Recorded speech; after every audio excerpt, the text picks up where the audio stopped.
Hello दोस्तों, welcome to speedy GK GS. आज है 22 जून और 22 जून से जितने भी करंट अफेयर्स बनते हैं उन्हें आज हम देखेंगे। तो चलिए शुरू करते हैं। हाल ही में प्रधानमंत्री नरेंद्र मोदी ने संयुक्त राष्ट्र के साथ योग की दिशा में एक महत्वपूर्ण कदम उठाते हुए अंतर्राष्ट्रीय योग दिवस के दिन इस ऐप की शुरुआत की है। तो उन्होंने एम योग ऐप की शुरुआत की है। इस ऐप पर विश्व की अनेक भाषाओं में योग प्रशिक्षण के कई वीडियो उपलब्ध हैं। प्रधानमंत्री मोदी के अनुसार यह ऐप प्राचीन विज्ञान और आधुनिक तकनीक का शानदार समन्वय है। प्रधानमंत्री ने कहा, भारत के एक विश्व एक स्वास्थ्य के सिद्धांत को आगे ले जाने में मदद मिलेगी।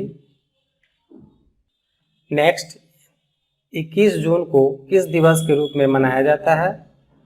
तो विश्व संगीत दिवस के रूप में 21 जून को मनाया जाता है।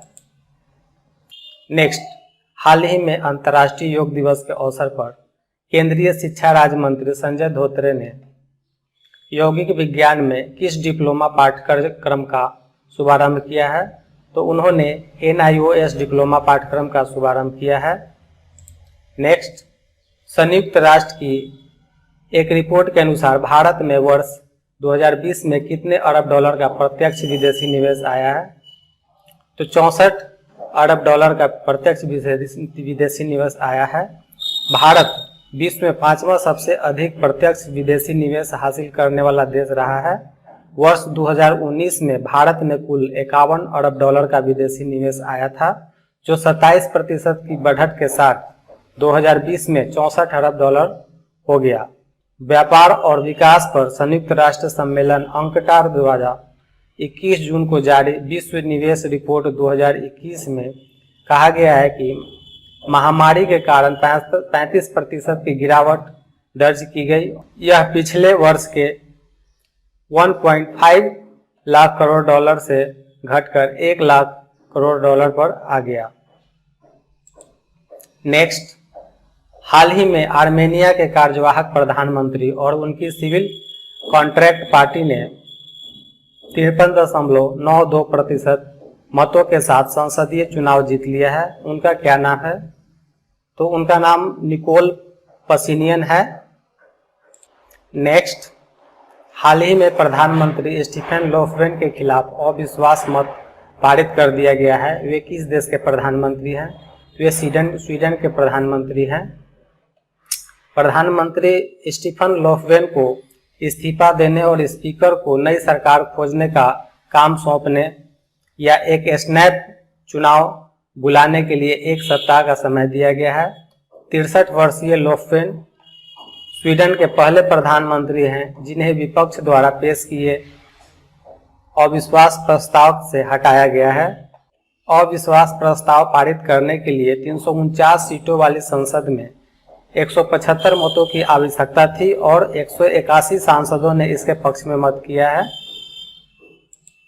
नेक्स्ट, हाल ही में कर्नाटक के उप मुख्यमंत्री और राज्य कोविड कार्यबल प्रमुख डॉक्टर CN अश्वत्थ नारायण ने बेंगलुरु में दिव्यांगजनों के लिए किस नाम से कोविड हेल्पलाइन की शुरुआत की है? तो सक्षम नाम से कोविड हेल्पलाइन की शुरुआत की गई है। इस हेल्पलाइन का इस्तेमाल दिव्यांगजन सरकारी कल्याण कार्यक्रमों का लाभ प्राप्त करने के लिए कर सकते हैं।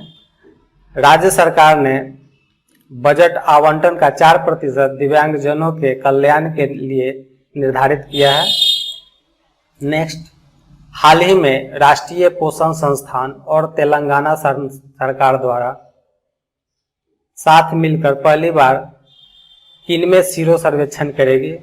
तो ये बच्चों में सीरो सर्वेक्षण करेंगे। ये सर्वे जाना गांव, कामारेड्डी और नलगोंडा जिले में किया जाएगा। अब तक हुए सर्वे में 10 से 17 साल के किशोरों, 18 वर्ष के ऊपर के वयस्कों और स्वास्थ्य कर्मियों को शामिल किया गया था। पहली बार इस सर्वे में 6 से 9 साल के बच्चों को शामिल किया जाएगा। नेक्स्ट, हाल ही में असम में कांग्रेस के किस पूर्व विधायक ने भारतीय जनता पार्टी की सदस्यता ले ली है? तो रूप जयाति कुर्मी ने भारतीय जनता पार्टी की सदस्यता ली है। मरियाना विधानसभा क्षेत्र से चुने गए श्री कुर्मी ने विधानसभा की सदस्यता से इस्तीफा दे दिया है। नेक्स्ट, हाल ही में हॉकी इंडिया ने टोक्यो ओलंपिक में भारतीय महिला हॉकी टीम का प्रतिनिधित्व करने वाली 16 सदस्यीय टीम का कप्तान किसे नियुक्त किया है? तो रानी को 16 सदस्यीय टीम का कप्तान नियुक्त किया गया है। हॉकी इंडिया ने बेहद भरोसेमंद डिफेंडर दीप ग्रेस एक्का और अनुभवी गोलकीपर सविता को महिला टीम के 2 उप कप्तानों के रूप में नियुक्त किया गया है। नेक्स्ट, हाल ही में हंगरी में आयोजित विश्व कुश्ती चैंपियनशिप में भारत का प्रतिनिधित्व कौन करेंगी?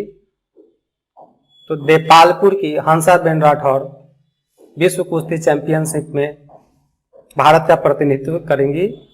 कैडेट विश्व कुश्ती चैंपियनशिप 19 से 25 जुलाई 2021 तक बुडापेस्ट हंगरी में आयोजित होगी।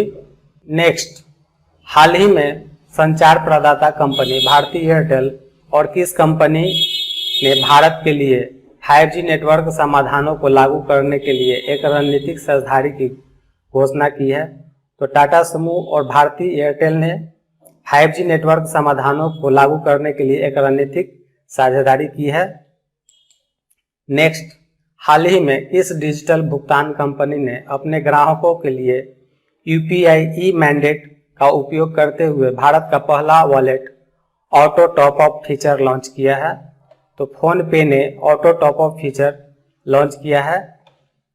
इसके लिए UPI ई मैंडेट सेट करना होगा, जिसके बाद फोन पे अपने वॉलेट बैलेंस को न्यूनतम स्तर से नीचे आने पर अपने आप टॉप अप कर देगा।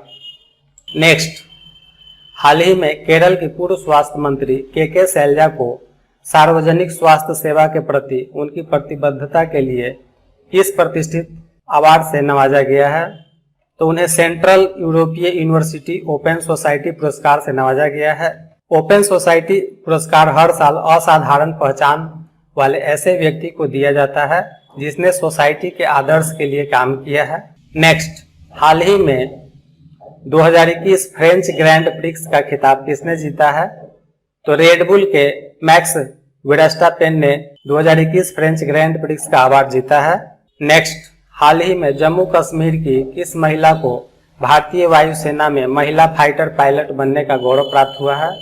तो माया सूदन को महिला फाइटर पायलट बनने का गौरव प्राप्त हुआ है। ये जम्मू कश्मीर की हैं।